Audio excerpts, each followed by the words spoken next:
Salut, c'est Gunther et bienvenue pour une petite vidéo, un petit blog vidéo sur l'univers de Games Workshop. Et aujourd'hui, deux choses qui vont parler de la même chose mais en deux étapes. Tout d'abord, un petit déballage et la page sur laquelle vous vous trouvez va donner un indice subtil, mais quand même important. Et la deuxième chose, on va donc regarder un peu le contenu de la boîte en vrac, et ensuite on s'apesantira un peu plus sur le livre de règles pour découvrir un petit peu, on va dire, les fondations, les choses fondamentales dans le jeu qui est contenu dans la boîte. Je n'en dis pas plus, à tout de suite pour le déballage. Voilà, on s'est mis en place la boîte. Alors je ne sais pas si vous voyez, mais c'est pas mon fournisseur habituel, c'est un autre fournisseur, on va dire mon numéro 2 en ce qui concerne les figurines, et qui offre aussi des réductions de 10 à 15%, voire 20%. Et qui est très rapide au niveau de la livraison.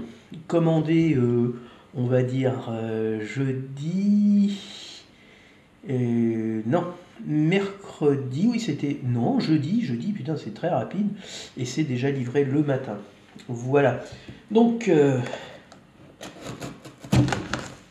mon petit couteau multitool, le DIM de Gerbert. Alors je fais pas du placement de produit, hein, je vous inquiétez pas. Et donc j'ai juste retiré l'adresse.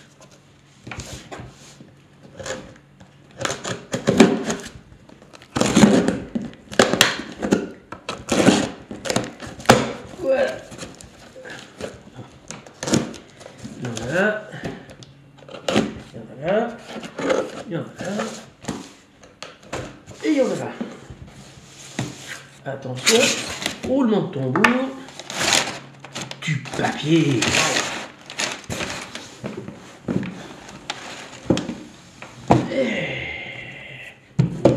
Mon cadeau de Noël.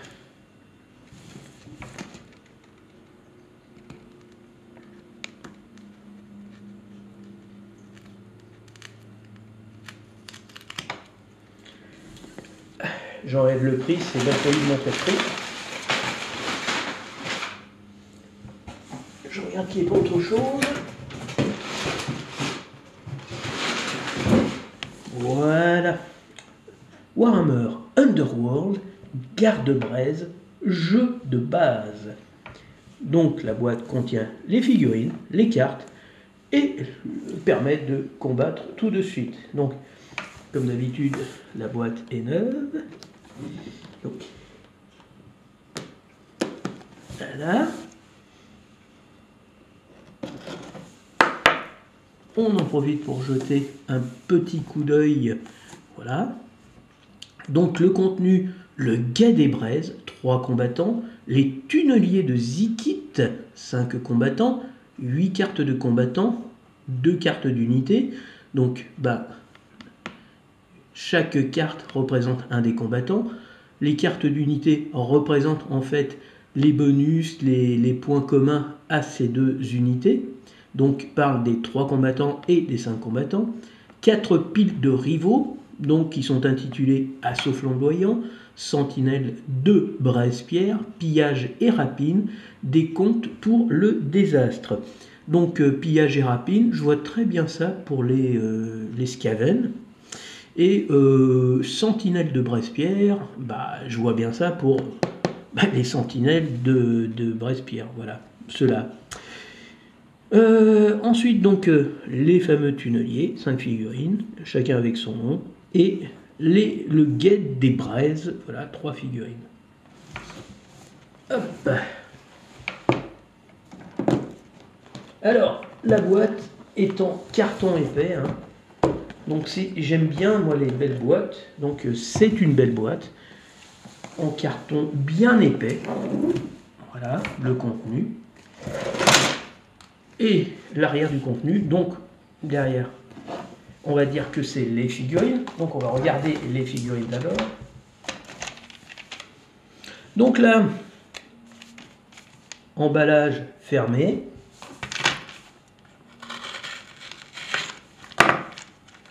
On trouve les dés. Donc 3D pour les gentils, 5D pour les méchants. Chaque face ayant sa propre interprétation, que je ne connais pas. Hein, donc vous m'excuserez, je suis comme vous, je découvre le jeu. Les grappes des gentils, c'est nous les gentils. Donc, a priori, il n'y aurait pas besoin de colle. Mais de ce que j'ai lu ou de ce que j'ai vu, il conseille quand même de faire attention parce que si on les clipse comme ça, simplement, des fois, alors, soit vous avez les pointes, on va dire, qui sont un peu trop grosses et qui ne rentrent pas en totalité dans les trous prévus à cet effet. Et donc, cela va créer un espace qui va se voir après dans la figurine. Donc, le conseil de nombreuses personnes qui font des vidéos sur ce sujet, c'est de, on va dire, limer un peu les pointes et puis de quand même coller, voilà, et de bien vérifier, voilà, quitte à ce que ça rentre trop bien, mais c'est juste pour, on va dire, mettre la figurine bien en place et ensuite coller naturellement pour vérifier qu'il n'y ait pas d'espace entre les deux pièces qui serait désagréable après quand vous peignez parce qu'il y aura de l'espace ou alors qu'il faudra combler avec voilà, quelque chose pour ne pas laisser cet espace disgracieux. Donc deux remarques de ma part. Alors d'une part, les figurines sont de couleur bleue. Alors j'aime bien le bleu et c'est pas ça ce que je veux dire, mais c'est surtout que on va dire qu'une fois monté, on est opérationnel tout de suite. On va reconnaître les figurines, on va pouvoir jouer en disant voilà, elles sont déjà entre guillemets colorées. Donc c'est plutôt sympathique et c'est agréable. Deuxième chose à remarquer, c'est quand même qu'on est sur des socles qui sont travaillés. Moi je découvre, hein, donc je fais mes remarques là comme ça de débutant. Hein. Je suis quelqu'un de néophyte et je découvre. Et je trouve que ces socles sont très jolis parce qu'ils sont déjà texturés, ils sont déjà, voilà. Et donc avec un minimum de peinture, vous allez pouvoir donner à ces socles vraiment un côté qui va donner plus de vie à la figurine, plus de... Voilà, c'est plutôt sympa. C'est même très sympa. Les figurines en elles-mêmes sont plutôt bien détaillées. Quand on regarde, on s'aperçoit quand même que, voilà, bon, alors là, je pense qu'il y a la tête et là, il y a une jambe. Alors, je ne sais pas si ça va se coller quelque part. Je pense que ça va être dans les détails. C'est un peu bizarre. Nos amis les Skaven. Alors, j'avoue que je ne suis pas fan des Skaven, mais j'avoue que là, les figurines sont plutôt sympathiques. Là encore, des petits socles aménagés, très sympathiques. On voit qu'on est dans une mine, il y a une pioche, il y a des morceaux de caisse, il y a un marteau. Voilà, on dirait une espèce de rail, là, qu'on est à côté d'un rail. J'imagine que c'est un grand socle, donc pour la roue. Non, c'est plutôt sympa. C'est en verre, les socles sont bien travaillés. Non, c'est très très joli, c'est très sympa. Donc, là, il n'y a plus rien, je pense pas. Donc, attaquons la partie règles du jeu.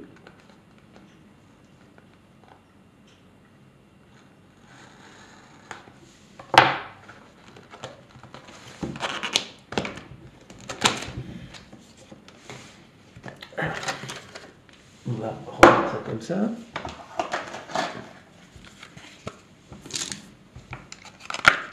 Les dés sont sympas. Hein. Les dés sont sympas. On va en laisser deux comme ça.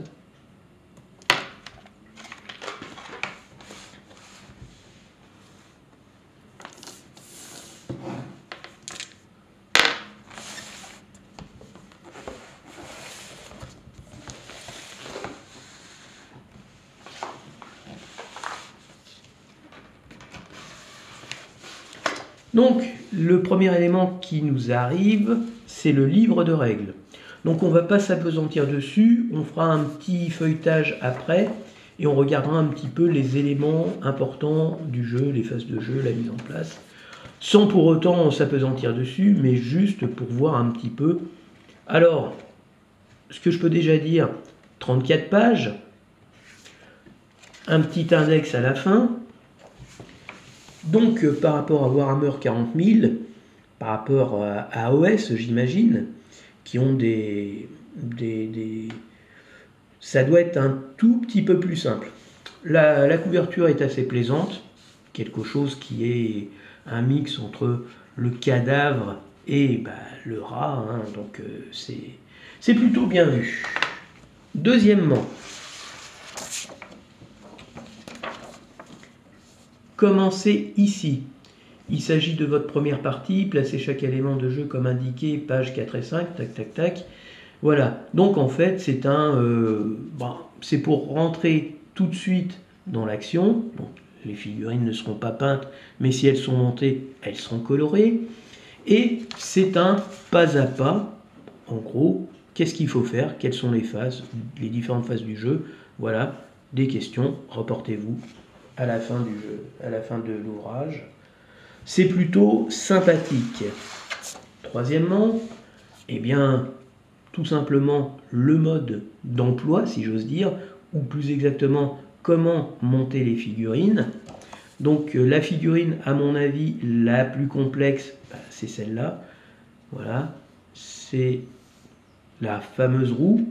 Donc moi, je vais commencer plutôt par ça. 2, voilà, 4A, 4B. Et puis 5, c'est pas trop compliqué. Voilà. Les autres, si.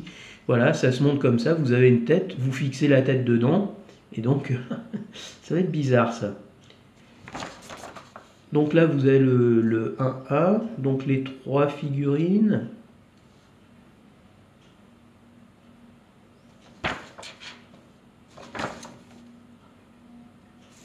Ah voilà, là c'est le montage complexe de la figurine 1, l'archer. Le 2B, enfin c'est pas un archer, c'est une arbalète avec une hache. Donc c'est combat à 2 mains. Lui c'est... Voilà, ça c'est le 2B, donc ça c'est pas trop compliqué. J'ai l'impression que, en fait, oui, il y a peu de choses. Donc lui c'est l'archer. Et le 3A c'est celui avec les 2 armes à une main. Donc on va dire que c'est la figurine un peu plus compliquée à monter. Et donc la 6 c'est vraiment, on va dire, celle qui est la plus chiante. La 7 elle est très simple, c'est le petit rat. La 8, voilà, c'est le chef, je dirais. Donc vous avez la 4A, 4B, le 5, 1, 2, 3, 4, 5, les 5 figurines. Ok. Ensuite vous avez la planche de pion et juste au-dessus les fameuses petites cartes qui décrivent les 2 équipes. Donc les tunneliers de Zikit, sur cette part vous avez les noms des combattants, un petit texte qui je suppose présente cette équipe, et ici vous avez exaltation, je pense que c'est son point fort, les plus de puissance, voilà, et puis les 3 actions qu'ils peuvent choisir. Choisissez un sbire ami, sans pion de charge, et qui doivent s'appliquer dans certaines circonstances. La même chose pour le guet des braises, donc les 3 personnages, les noms, une petite présentation, on va dire, et leur spécificité dans certains cas de figure. Les cartes sont en carton épais, papier glacé, bonne qualité. C'est du game, ça coûte cher, mais c'est quand même des produits de qualité. Donc ensuite, les fameux pions qu'on va trouver dans le jeu. Alors là, pour l'instant, je vous dirai pas à quoi ça sert, parce que je ne sais pas, tout simplement. Ensuite, on arrive, alors je ne sais pas si vous voyez ici, mais vous avez des petits morceaux de carton qui bloquent, voilà. On va dire que ça, c'est vraiment l'espace de jeu. Alors, super, déjà on a perdu quelque chose là. Donc cet espace de jeu, c'est l'espace sur lequel va se dérouler la partie.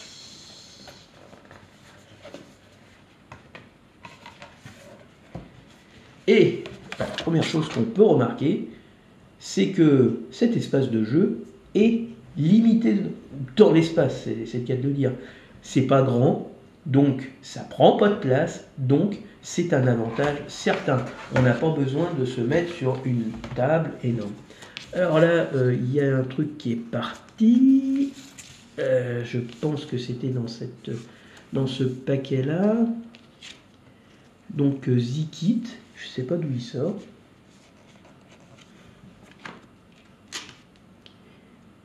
Hop.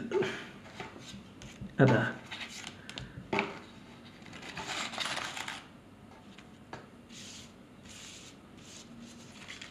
Ah. Attendez, parce que là. Niche, tic tic, voilà. Et de l'autre côté.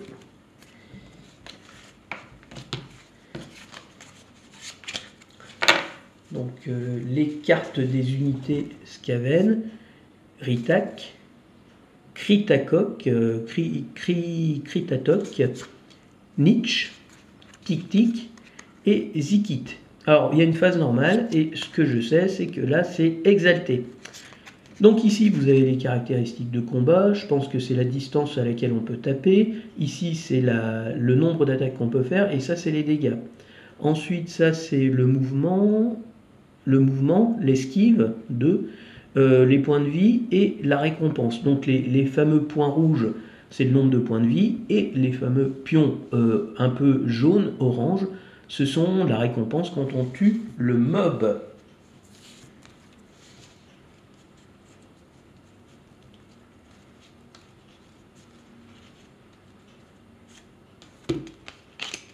De l'autre côté, on trouve l'équipe des gentils, donc Ardorn, Faraza et Yurick.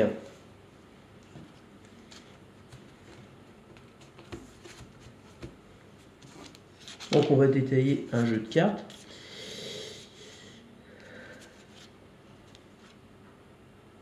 Pile de rivaux, décompte pour le désastre, donc c'est la pile. Le type de terrain sur lequel on peut se déployer. Et puis, alors, vous avez deux types de cartes. Je crois que c'est les objectifs, semer la discorde. Et puis, de l'autre côté, on va dire que c'est les cartes qui peuvent vous donner un pouvoir spécial dans des circonstances spéciales. Donc, on détaillera ça un peu plus tard.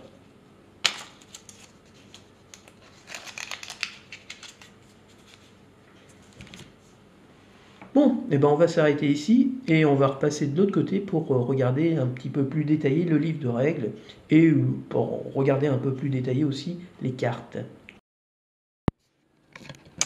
Ok, donc deuxième partie, on va regarder un petit peu le livre de règles.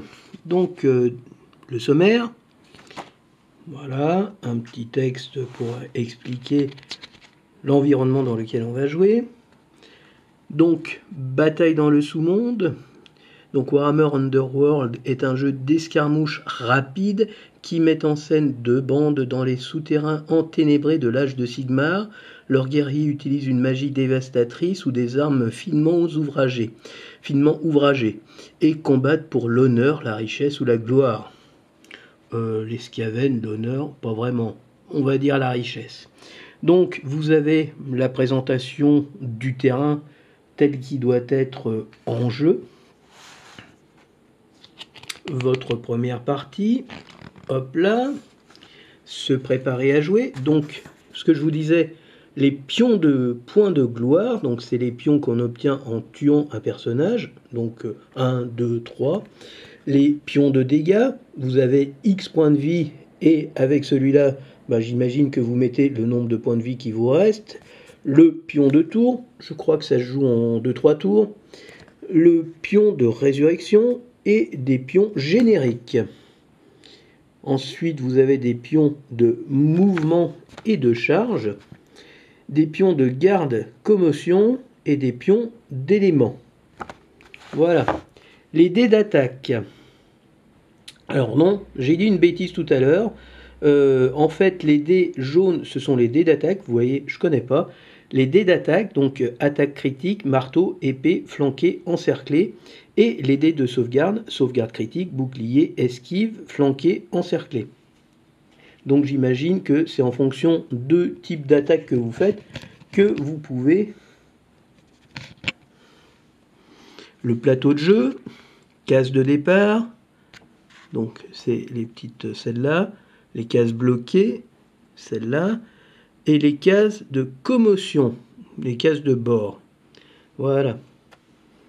Le territoire neutre, c'est les cases qu'il y a au centre, c'est 1, 2, 3, 4, 5, et on peut jouer horizontalement ou verticalement. Les bandes, donc c'est ce que je vous disais, c'est voilà. Donc les compteurs, aptitude de bande, exaltation, voilà, aptitude de bande, condition d'exaltation. Donc c'est la condition dans laquelle vous retournez la carte.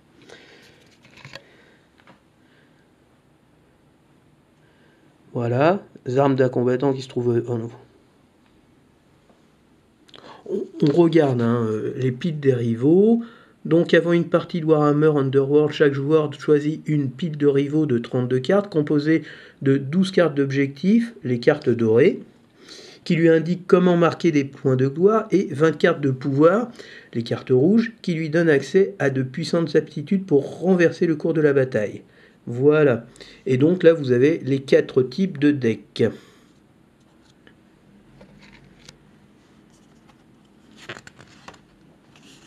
Mise en place. Donc, comme je dis, on va pas s'éterniser dessus, c'est plutôt déterminer les territoires, placer les pions trésors. Règle de base, jouer une partie. Donc la séquence de jeu, c'est phase de combat, phase de fin. Donc round de bataille 2, round de bataille 3, déterminer le vainqueur. Donc joueur 1, joueur 2, gna gna, gna gna, gna gna, ok, voilà. Donc c'est en 3 phases de combat. Mouvement, attaquer, charge, garde, focalisation. Séquence de combat. D'accord. Le joueur de l'attaquant choisit une aptitude d'arme. Faire le jet d'attaque, faire le jet de sauvegarde, déterminer la réussite, compter les réussites, attaque réussite, égalité, attaque ratée. Donc pion de commotion, pion de garde, flanqué, tatata, aptitude d'arme, infliger des dégâts, tuer, butin, c'est ce qu'on en avait dit, on peut repousser, submerger, tenir bon, pousser, donc là c'est du texte explicatif, étape de pouvoir, donc j'imagine que ça c'est lorsque vous avez des pouvoirs psychiques ou magiques, la phase de fin, round de bataille 2 et 3, j'imagine qu'on recommence l'étape 1, règles avancées, soigner, type de case, case de départ, case de bord, patati patata, clarification des règles, portée et distance. Alors, qu'est-ce qu'on a? B est à une case de A, oui, logique, est à une case de C. B est éloigné de une case de A, logique. C est à 2 cases de A. Oui, C est éloigné de 2 cases de A. D est à 4 cases de A. 1, 2, 3, 4. Oui. D'accord. Bon. Éloigné et rapproché de.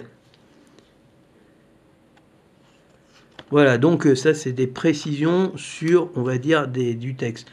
Constitution de pile Némésis. Alors donc là, ça veut dire quand on va on va mélanger 2 groupes de cartes, quoi. 2 piles de rivaux différents.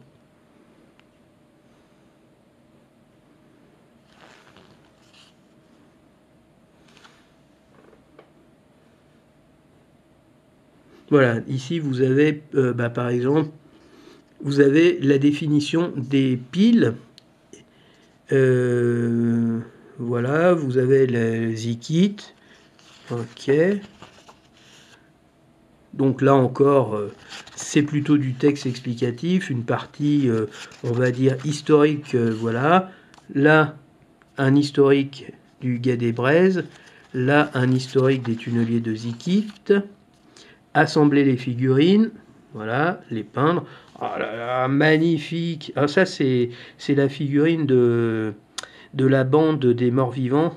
Waouh, elle est simplement superbe. Elle est vraiment très très belle. Et la bande des vampires en rouge, comme ça, elle est magnifique. Voilà, galerie heavy metal. Donc, pour vous humilier, voilà les nouvelles bandes, étape suivante. Donc, les jardiniers de grand-père. Je vais les prendre. Norgueul et mon ami. Les piles de rivaux, bah, je vais les prendre parce que là, je vais me mettre dans le jeu, autant s'y mettre complètement. Et les mèchoirs d'Itzl. C'est pas les plus moches. C'est pas les plus moches. Voilà. Et donc, index des termes, voilà. Un petit résumé de la séquence de combat. Et on est plutôt pas mal. Bon, et bien maintenant, on va passer à une petite conclusion finale. Donc on se retrouve dans 2 secondes. Attention, à tout de suite. Voilà, bon, le déballage est fini. Désormais, on va regarder un petit peu le futur, enfin mon futur en ce qui me concerne. Donc, dans les nouveautés, on va dire indépendantes, les bandes à l'unité, il y en a 2 pour l'instant. Il y a, on va dire, ça et ça. Donc ça, pour moi, c'est, on va dire, obligatoire. C'est les jardiniers de grand-père, c'est du Nörgel, et je suis un grand fan de Nörgel. Donc ça sera une bande que je vais prendre. Le deuxième, les mâchoires d'Itzel. Je suis moins fan, mais on va dire que par rapport à, on va dire, notamment le groupe de chaos, là, les 4 bandes du chaos, où il y en avait 2 que je dégueule dessus, là, c'est beaucoup plus potable. Donc, je vais peut-être pas le prendre dans les médias, mais à terme, je le prendrai sûrement. Et enfin, dans les 4 bandes qui étaient, enfin, les 4 boîtes qui rassemblent chacune 4 bandes de héros, il y en a, on va dire, 2 que je juge indispensables, une que je juge plutôt positivement, et une que malheureusement je ne le prendrai que s'il n'est disponible que comme ça, sinon je les prendrai à l'unité, mais franchement ça me fait pas rêver. On va commencer par mes 2 préférées, puis voilà. Donc hop, on va commencer par celle-là, et on va commencer, voilà. Donc la boîte complète, donc les humains, les hauts elfes, les nains et les elfes sylvains. Donc on commence avec les humains, que je traiterai d'humain répurgateur, lui avec, on va dire, son flambeau pour mettre le feu aux maisons des hérétiques, et s'il discute de trop, on lui met une balle dans la tête, les 2 chiens pour parler amicalement avec un autre hérétique, le novice qui est là pour suivre le maître, un vétéran spécialisé dans l'exécution des vampires avec un lance-pieu, et puis celui qui va démembrer les morts-vivants pour les rendre totalement inoffensifs. La deuxième bande, c'était celle que j'appréciais le moins, les elfes sylvains. Moi j'appelle ça les elfes sylvains parce que la bande de l'ordre, je sais pas comment ils les appellent ici, voilà. Je m'en fous, pour moi c'est des elfes sylvains. C'est des arbres, c'est des elfes sylvains. Le reste, je m'en tape. Donc, je suis pas fan. Déjà, j'aime pas trop les elfes, mais les elfes sylvains, ils faisaient pas partie de mes... J'étais pas un fanboy, hein. Voilà, absolu. Mais j'avoue que, quand je regarde les figurines de manière plus proche, elles ont un certain style. Elles ont un certain, cachet. Et c'est pas une bande désagréable à regarder. Surtout cette figurine, elle est plutôt sympathique, le mec plutôt balèze, j'imagine, une arme à 2 mains, j'imagine qu'il peut même taper avec sa main griffue. relativement bien protégé, c'est un arbre, mi-arbre, mi-homme. Celui-là aussi, il est plutôt pas mal, voilà, une grande épée. Alors par contre, les cheveux, excusez-moi, mais c'est quoi cette coupe à la con? Ils se sont mis de la gomina ou quoi?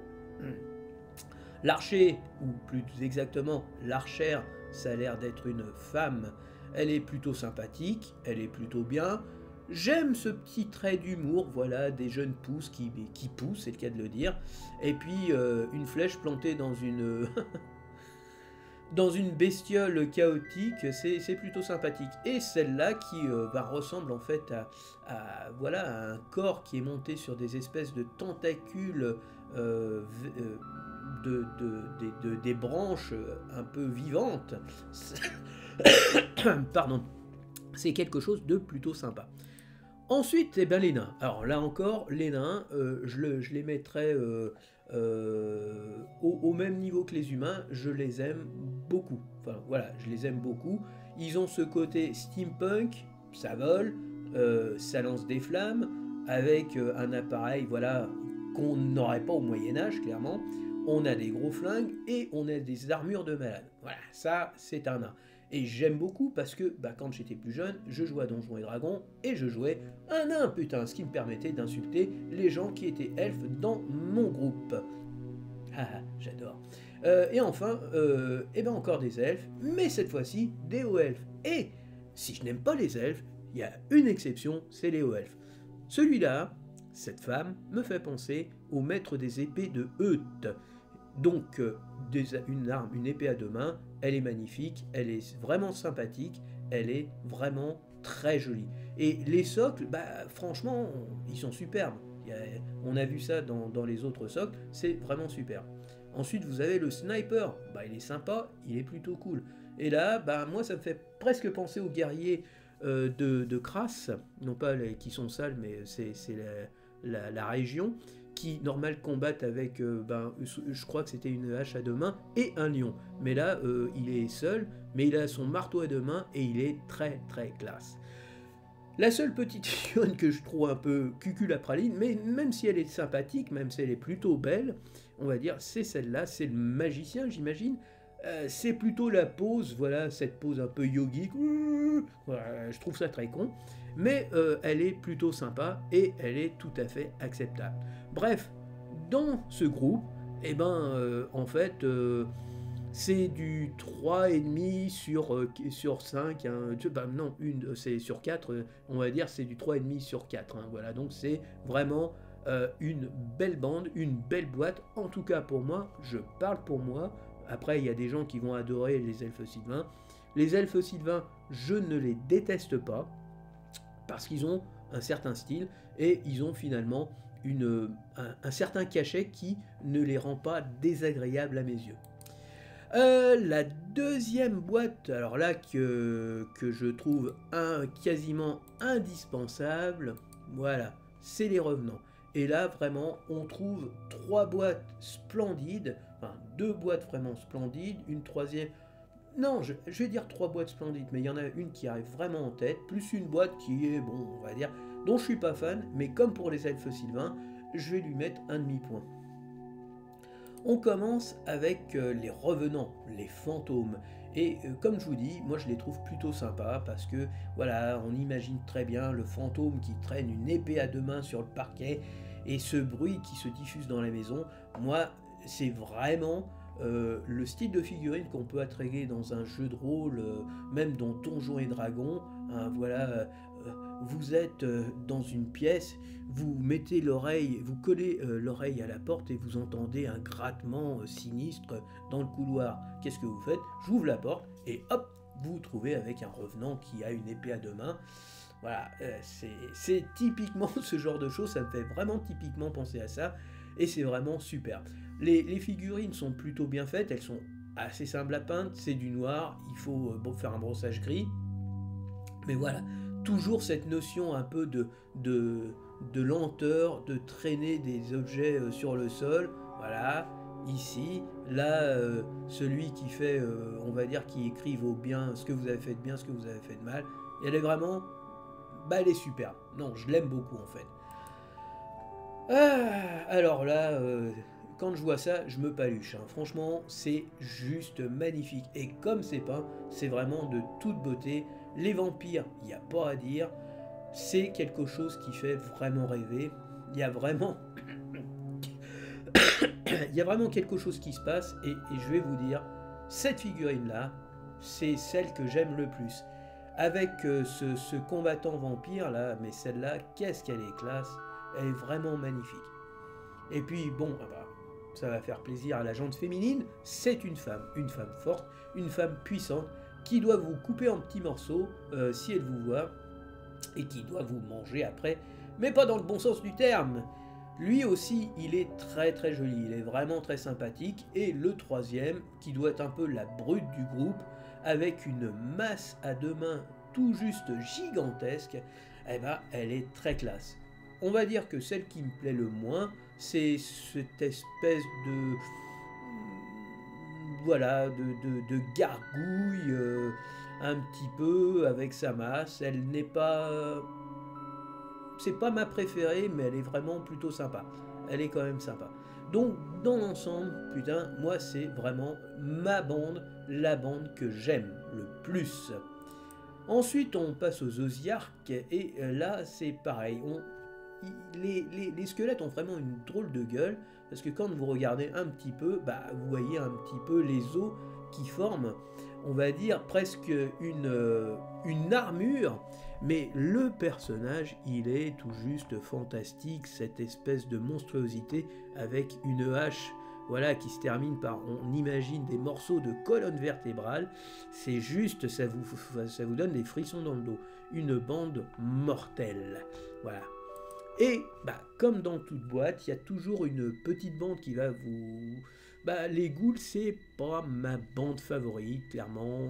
D'une part, pour moi, les ghouls, c'est pas des morts vivants, au sens propre du terme. C'est des humains, donc des gens vivants, qui ont dégénéré, qui sont devenus fous, sauvages, à force de manger de la viande humaine. Donc, à pratiquer le cannibalisme dans les cimetières. Dans Donjons et Dragons, c'est comme ça, dans tout, enfin pour moi, c'est comme ça. Donc, c'est celle que j'aime le moins, mais c'est toujours associé au monde des morts vivants. C'est comme un nécromancien c'est vivant, mais c'est quelqu'un qui est lié à la mort parce qu'il pratique un art magique qui est lié à la résurrection des morts et à invoquer des esprits, des mânes, des défunts. Donc c'est quelque chose qui est quand même très lié aux morts vivants. Et à ce titre, on va dire 0,5 points, parce que bah, c'est quand même plutôt sympathique. Voilà, comme pour les elfes sylvains, ça a son cachet, ça a son... Voilà, c'est quand même plutôt pas mal. Et puis voilà, le petit côté, j'ai des crânes, je bouffe de la viande fraîche, le bras, on voit que c'est un bras qui vient d'être tranché, donc voilà, on va le manger. Une tête, donc on tue des gens pour les dévorer. Et c'est ça qui est sympathique. Donc on va dire, voilà, les deux bandes qui sont des must-have pour moi. Ensuite, vous avez une bande qui arrive, on va dire, où il y a un petit peu moins de fun.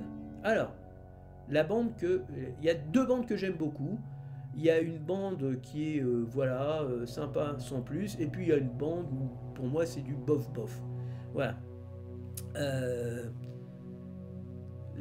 la bande que j'aime le plus. Alors cette première. Alors bon, ce qu'il faut savoir c'est que ces quatre petits personnages ont leur fiche, donc vous n'avez pas qu'un seul personnage. Mais le problème pour moi, c'est que il n'y a qu'un personnage principal, il n'y a qu'un combattant. Alors il peut tirer, il peut, voilà, vous avez, j'imagine, il a de la gueule, mais je veux dire, il n'est pas quand même fantastique. Voilà. Donc je peux pas lui mettre un point parce que c'est pas. J'aime beaucoup le personnage, il a une bonne bouille, mais voilà, ce qui l'accompagne, à part les deux niards, là, je trouve ça un peu cuculapraline. Donc c'est pas mon favori, 0,5 points. Ensuite, on tombe avec, alors là où j'aime beaucoup, parce que ça représente vraiment, c'est toute l'orquitude, on va dire, des gens violents, des brutasses qui sont là pour tabasser, pour flinguer, pour tuer. Corps à corps, corps à corps, corps à corps. 2 armes à une main, une arme à 2 mains, on dirait un fléau. Ça, ils sont pas là pour discuter. Leur spécialité, c'est pas diplomatie plus 5, c'est plutôt diplomatie moins 10 et combat au corps à corps plus 20. Voilà, c'est là pour charcler, pour trancher, pour décapiter, pour couper en morceaux. Ça vaut un point largement. C'est une très belle équipe. Le jaune, c'est pas mon truc favori, mais bon, c'est le genre. Et puis, c'est comme ça qu'ils sont conçus. La troisième équipe, alors là, j'aime beaucoup. J'ai des gobelins de la nuit. Je trouve ces petits bonhommes très sympathiques. Et surtout, ce que j'aime dedans, c'est le côté très humoristique de la bande. Voilà. Là, il a un champignon et on voit des trous. C'est fait pour tirer, j'imagine, des spores empoisonnés. Là, vous avez avec son petit bouclier et une espèce de coupe-coupe, là, voilà, de coupe-herbe qui fait pas vraiment peur, mais voilà, il a ce petit côté rigolo. Un autre guerrier basique, mais plutôt sympathique, là encore. Mais ce qui ressort du lot, on va dire que... Et puis c'est une bande assez nombreuse, 3 et 3, 6 et un 7. Voilà, ça c'est quand même le fun. Mais je pense qu'il y en a beaucoup qui vont mourir, quoi. Donc le plus, voilà, c'est celui-là, avec une grosse masse, et surtout monté sur un magnifique squig, qui n'attend qu'une chose, c'est de vous bouffer une jambe. Un deuxième qui est bien marrant, qui a non pas une arme offensive, mais en fait d'arme offensive, il a un bâton sur lequel il a attaché un espèce de poisson squig qui va vous bouffer le nez ou en gros vous emmerder un petit peu. Le chaman, enfin j'imagine que c'est un chaman, avec voilà, quand même un peu d'armure, une hache, mais bon, à cause du crâne, là, un peu avec des yeux un peu bleutés comme ça, un peu brillants, je me dis que c'est peut-être un chaman, ou en tout cas le chef, très sympathique, belle gueule, bonne pose, bonne attitude, et enfin, là encore un truc ultra fun, 2 gobelins, parce que vous avez des mains, le mec qui tient le bouclier, et voilà, l'autre qui lance ses projectiles, et ces projectiles, c'est des petits squeaks qui vont vous... C'est en fait le facehunger des gobelins. Voilà. Il va venir s'accrocher à votre gueule et puis vous allez vous faire bouffer la gueule.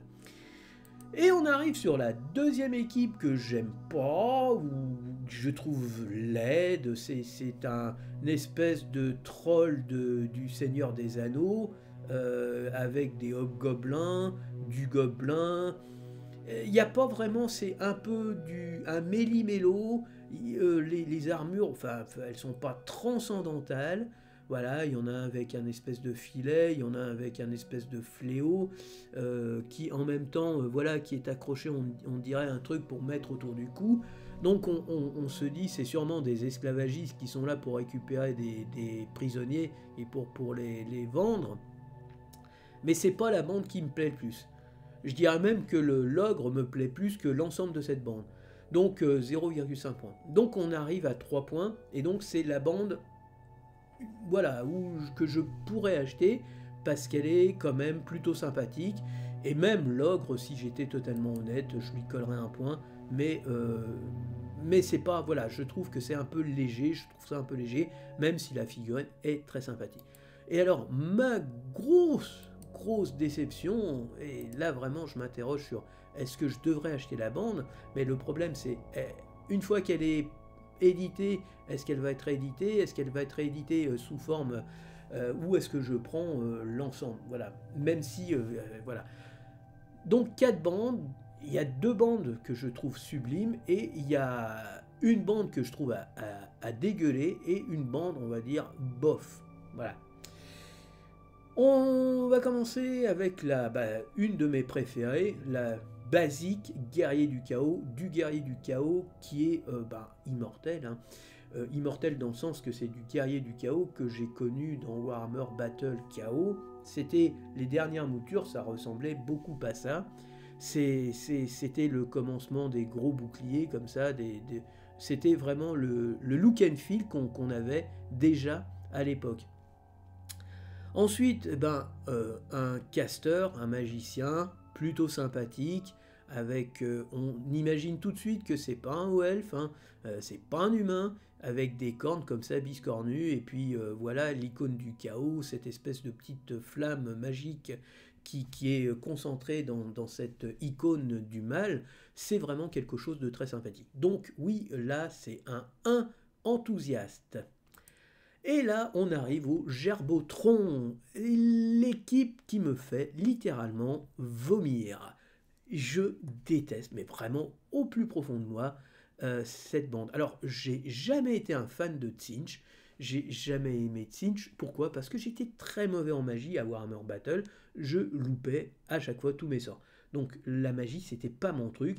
Moi, j'aimais bien, c'est pour ça que j'avais du Khorne, parce que Khorne, il tapait sur les magos, et Nurgle, parce qu'il était résistant, mais il avait quelques magiciens, mais on s'en foutait. Le but, c'était de foutre une unité avec une résistance de folie au milieu de tout le monde leur tapait dessus, et ils bronchaient pas. Voilà. Des chevaliers de Nurgle, ils étaient juste immortels.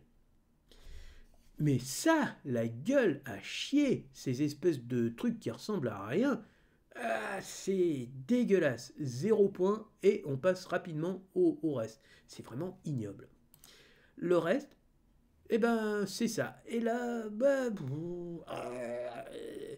Slaanesh, j'aime pas. Voilà, j'aime pas. Mais si je dois comparer par rapport à son prédécesseur, là, c'est 1000 fois mieux. Déjà, cette figurine est plutôt sympathique. Cette figurine-là est plutôt sympathique. Voilà, elles sont plutôt sympas. Là, ce côté slip de bain, voilà, avec des bottes montantes, le côté un peu sadomaso, on va dire que c'est pas ma tasse de thé. Et le monstre, bon, voilà, c'est les monstres de Slaanesh, ça n'a jamais été ma cam. Donc 0,5. 0,5 parce que c'est vraiment pour donner quelques points. Et on arrive, alors là, comme je l'ai dit, de la testostérone qui déborde du slip, l'armée, enfin le groupe de combat de Khorne. Voilà, c'est indiqué partout. Ici, on ne fait pas dans la dentelle, on tape, on brûle, tue, pille, viole. Alors pardon, ça c'était le cri de guerre d'un vieux truc à la con. Je m'excuse par avant. Mais voilà, c'est totalement le barbare de base. Il est là pour étriper, il n'est pas là pour trop réfléchir. C'est Khorne. Khorne, on est là pour couper en rondelles et il fait ça très bien. Donc là, vraiment, c'est un point, clairement. Le soc, ils sont moins sexy, moins beaux, je trouve, que les elfes qu'on avait, les hauts elfes, qui avaient des socles beaucoup plus détaillés. Là aussi, ils sont un peu mieux. Là, bon, et puis là, oui, c'est plutôt sympa, là, ici. Mais les socles ici sont pas très... Si, celui-là. Mais lui, il est un peu plat, on va dire. Mais on dirait un espèce de pentacle, quelque chose dans le genre. Voilà. Mais en tout cas, un point. Donc, 2 points et demi sur 4. Donc, le classement, il n'est pas compliqué. Premier, ex aequo. Voilà. Les gentils avec, on va dire, les morts-vivants. Ensuite, vous avez les bad boys, ceux-là, voilà, qui arrivent on va dire en deuxième position. Et je les considère comme ex aequo, celui-là, il arrive sur la troisième marche du podium. La question qui se pose, c'est est-ce que je vais les acheter? Parce que ceux-là, c'est clair, je vais me les prendre. On les verra plus tard. Celle-là, je vais sans aucun doute la prendre parce qu'elle est plutôt sympathique. Et celle-là, on va dire, pour le côté collection, et celui-là, c'est un must-have pour moi, c'est du Nurgle. Voilà. Donc Nurgle, j'aime. Les figurines sont vraiment très différentes. Des corps, voilà, maladifs, donc c'est plutôt sympa. Voilà, donc oui, c'est plutôt... je suis content d'avoir ça. Ça va être mon cadeau de Noël. C'est quelque chose... Alors, déjà, moi, ce que j'apprécie, c'est que les parties, c'est 3 tours, donc c'est rapide. L'espace de jeu l'espace à dédier pour ce jeu, il est très petit. Une petite table de cuisine suffit, ça va largement, même en mettant toutes vos cartes, même en mettant deux joueurs, vous mettez deux joueurs en face à face, que ce soit une petite table carrée, une petite table ronde, il n'y a pas de problème, ça se met facilement. Vous n'avez pas besoin d'utiliser la table de salon où vous recevez 15 personnes, ou d'aller au garage pour avoir un grand espace pour pouvoir jouer. Et c'est ça le problème qu'on a sur Warhammer 40 000 ou Age of Sigmar, parce que on part sur des mêmes, on va dire, zones pour combattre, c'est que ça demande beaucoup de place et que pour la mise en place du terrain, des éléments, des personnages, enfin des figurines, des cartes, des règles du jeu, des dés, tout le tralala, ça prend déjà beaucoup de temps. Là, je pense qu'on doit pouvoir se mettre en branle, on va dire, rapidement. Et quand on a bien compris les règles, ça doit pouvoir s'enchaîner assez rapidement. Je pense que les premières règles, si elles vont durer peut-être 20 minutes, un quart, une demi-heure, sachant qu'il y a 3 tours, et si après on est bien rodé, je pense qu'en 15 minutes, voilà. Et le côté sympathique, une fois qu'on est bien rodé, c'est qu'on peut enchaîner sans aucun problème. On a plusieurs bandes, parce que, pas parce qu'il n'y a pas 50 figurines à peindre, vous avez enfin, 4 petits, voilà, on va dire 4 figurines, mais sachant que vous avez 3 petites merdes, hein, 5 figurines, 3 figurines pour les caoteux, on va dire 3 figurines, jusqu'à les gobelins, 7 figurines.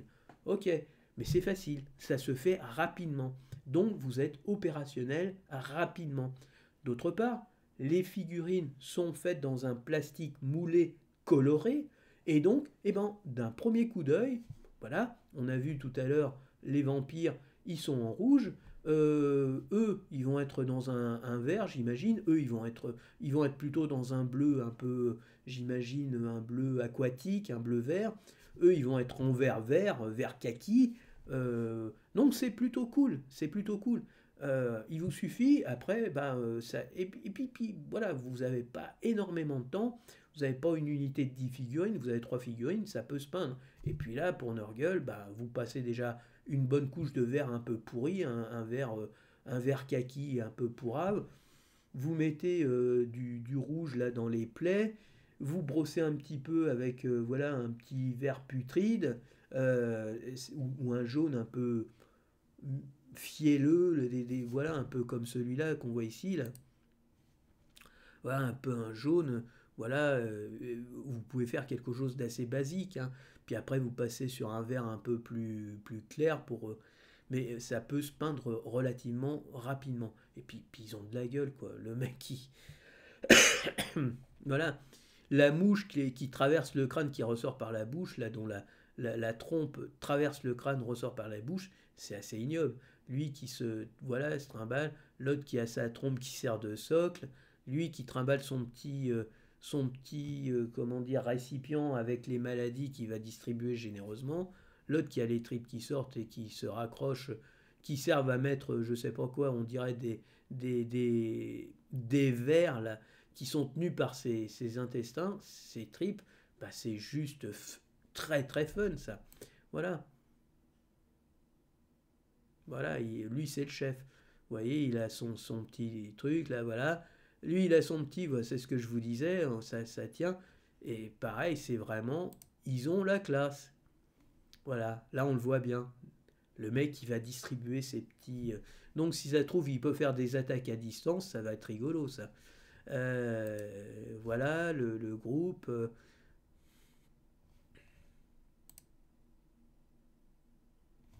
Bah écoutez, moi je trouve ça plutôt sympathique. Alors, le seul côté un peu chiant, je ne sais pas si vous avez vu, Grandfather Gardener, c'est de l'anglais. Je ne sais pas s'il y a du français dans le paquet, je pense pas, et c'est ça qui va être un peu ennuyeux. Voilà. Donc, Phlegmus gastéropode, Slunge, Strou le grouillant, Drypterus les gros yeux. Alors, est-ce que c'est celui qui n'a plus de tête là? Voilà. En tout cas, voilà. Warhammer Underworld, ça me paraît être quelque chose de sympathique. Ça va être un petit plus. Et puis, je pense que j'ai dans la famille des jeunes gens qui pourraient s'y intéresser. Voilà. D'une part, parce que comme je le dis, il n'y a pas beaucoup de figurines. C'est rapide. parce que pour intéresser des jeunes pour plus de 15 minutes, 20 minutes, c'est difficile. Par contre, des choses qui durent plus d'une heure, pardon, c'est difficile. Par contre, des choses que tu leur dis une demi-heure, je pense que ça peut les tenter. Ça les tente puisque j'en ai discuté avec eux. Voilà, donc moi je suis plutôt content de mon achat, je vais l'emballer, donc vous le reverrez pas, voilà, je vais pas monter immédiatement les figurines, mais après Noël j'essaierai de faire une partie en solo pour montrer un petit peu ce qu'ils disent, hein, une partie pour décrire un peu les différentes phases, pour voir comment ça se passe. Voilà, c'est tout pour aujourd'hui. On va arrêter et puis on se retrouvera pour une autre chose s'il y a des annonces importantes. Ah oui, si une annonce importante. On avait parlé de Warhammer 40 000, la sortie du codex Garde Impériale, voilà le Militarum, là, Astra Militarum, et donc avec la nouvelle boîte de combat qui me fait voilà la grosse escroquerie du siècle, des vieilles figurines qu'on refourgue pour euh, une nouveauté qui parle et qui se base sur les Krieg, enfin les Krieg, Deathkrieg, et qui mettent des vieux cavaliers qui ne sont pas des Deathkrieg, qui mettent un groupe de commandement qui n'est pas de Deathkrieg, et qui mettent des troupes d'élite qui ne sont pas de Deathkrieg. Donc franchement, une combat de boxe qui pour moi frise l'escroquerie. Alors en plus, on gagne bien moins, enfin une réduction qui est bien moins importante, sachant que le prix notamment des Karskins qui sont une kill team, voilà, une boîte de kill team, hein, pas de Warhammer 40 000, donc attention, je veux dire, c'est 55 euros, donc là vous allez vous faire élargir le fondement sans modération. Alors, si vous voulez une boîte de kill team qui coûte pas cher, oui, achetez ça, mais vous allez vous retrouver avec un groupe de commandement de la garde impériale et 10 chevaux qui n'ont rien à voir avec l'autre. Donc c'est complètement con, c'est le truc complètement bizarroïde, trois choses différentes qui n'ont rien à voir. Pas de soutien, pas d'armes lourdes, pas beaucoup de puissance anti-char, donc c'est vraiment de la merde. Donc comme je vous le conseillais, n'hésitez pas, aux États-Unis, c'est en rupture de stock, ce qui veut dire que l'ancienne combat de patrol de la garde impériale, celle dont je vous commandais, c'est-à-dire 20 guerriers cadiens, le groupe de commandement cadien, un marcheur de combat cadien et deux pièces d'artillerie cadienne, il va disparaître d'ici peu. Donc si vous voulez commencer une armée de la garde impériale, ça sera toujours bon ça, hein. Et si vous voulez renforcer une armée de la garde impériale que vous aviez déjà acheté une première boîte, rien ne vous empêche d'avoir un deuxième groupe de commandement avec 20 guerriers et puis une deuxième boîte, voilà, vous allez avoir beaucoup d'artillerie.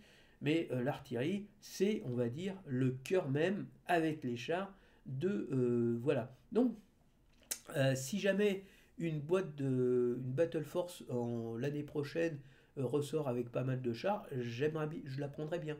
Mais voilà, on va dire que pour le moment, c'est tout ce qui m'intéresse. Un petit tour sur Warhammer Community, les dernières choses qui sont sorties. Voilà, un petit magot, voilà, un petit magicien. Bon, de toute façon, c'est en anglais. Donc voilà, la SDA, le Seigneur des Anneaux, voilà, voilà, voilà, c'est Middle Earth, Army Building, voilà, bon, Seigneur des Anneaux, ça m'intéresse pas trop, donc ça c'est le tournoi, c'est toujours le Seigneur des Anneaux, voilà, il continue à nous pardon, nous ennuyer en nous montrant des têtes des futurs Space Marines de Slaanesh. Alors, comme je vous l'ai dit, Slaanesh, ils peuvent se le mettre où je pense parce que je n'aime pas Slaanesh. Donc, je m'en fous complètement. Et beaucoup de sorties visiblement pour le Seigneur des Anneaux. Et lui, donc, c'est un maître des runes, voilà, qui va arriver sur Hérésie, donc un autre jeu de Games Workshop. On va dire que c'est avant Space Warhammer 40 000. Voilà. c'est la période d'hérésie, donc le combat entre les hérétiques et les factions qui sont restées fidèles à l'empereur. Voilà, bon, c'est toutes les nouvelles, donc bon, on va arrêter ici. Je vous dis à la prochaine fois. Donc la prochaine fois, ben, je vais recevoir normalement mes Battle Force. Donc ça va partir, je pense, à partir du 30. Donc ça devrait pas tarder à arriver. Et des compléments pour, on va dire, Warhammer Underworld. Voilà, sans plus de précision. Sur ce, je vous souhaite une bonne journée et à la prochaine. Ciao.